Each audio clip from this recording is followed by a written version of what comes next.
So you and your daughter are not communicating very well. Well, welcome to the club.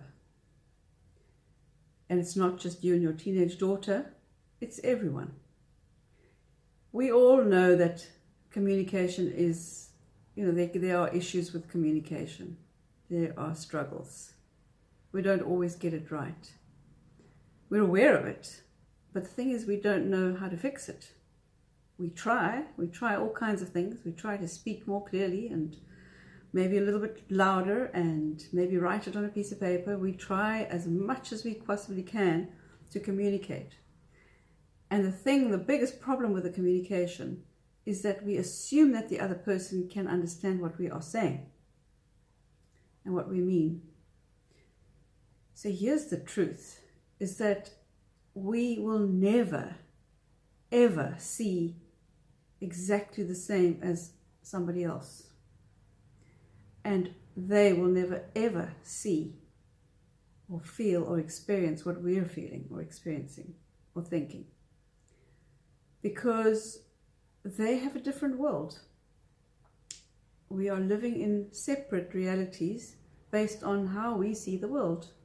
And we walk around assuming that we're seeing the same thing. Just because we're in the same house, for example, and the same situation is around us, we assume that we are experiencing the same thing. But we're not. So the thing about communication is that no matter how hard we try to fix the communication, the thing that's going to make the biggest difference is for us to realize why we're struggling to communicate, why communication is so hard. Once we get that, we can let go of the assumption that we are seeing the same thing. So when your teenage daughter is, not giving you what you've expected from her, it's not because she's trying to be difficult. It's not because she's not hearing you. It's just because she doesn't see things the same way as you.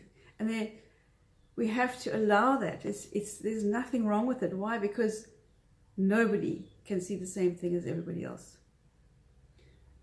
So when you say, darling, can you please pick up your laundry this afternoon? For her, she might see it as, well, before it gets dark. Meanwhile, in your mind, you've pictured it happening by the time you get home for lunch. And she's still at school. You want it done by then. And then when you see it's not done, you immediately assume that she's doing something deliberately. You told her, she knows what you were trying to say and she didn't do it, so she's resisting, she's being difficult. But the truth is, she's just seeing it very differently.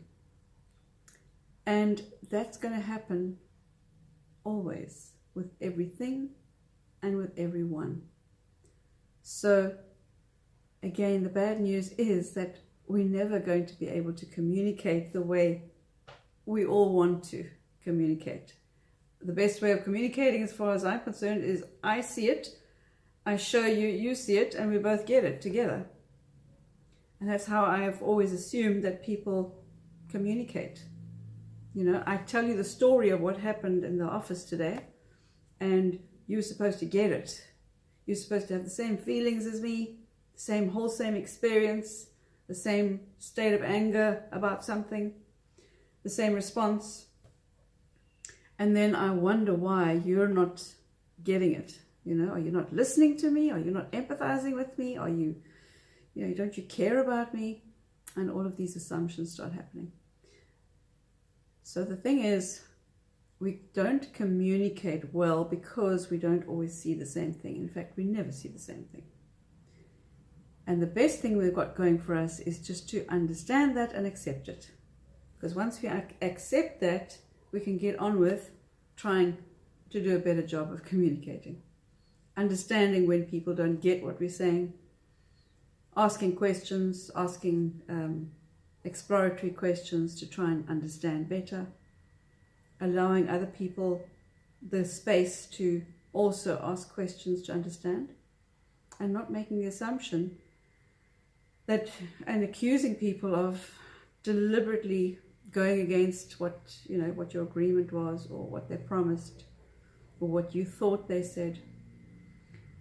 So a lot of those misunderstandings can fall away with you and your teenage daughter once you understand that, and once she understands that neither of you are trying to be difficult with each other. Neither of you are trying to upset each other. You really are doing the best you can with what you are seeing and hearing and understanding, and making life about, or the situation about. So that's a small thing, but also a biggie, because it can change. Let's face it, communication is key with your teenage daughter as she's growing through the teen years. It's very, very important to stay in touch, to stay in communication and connection, because once you lose it, it's very, very hard to get it back. And we'll be talking about that in the next video. Take care. Bye.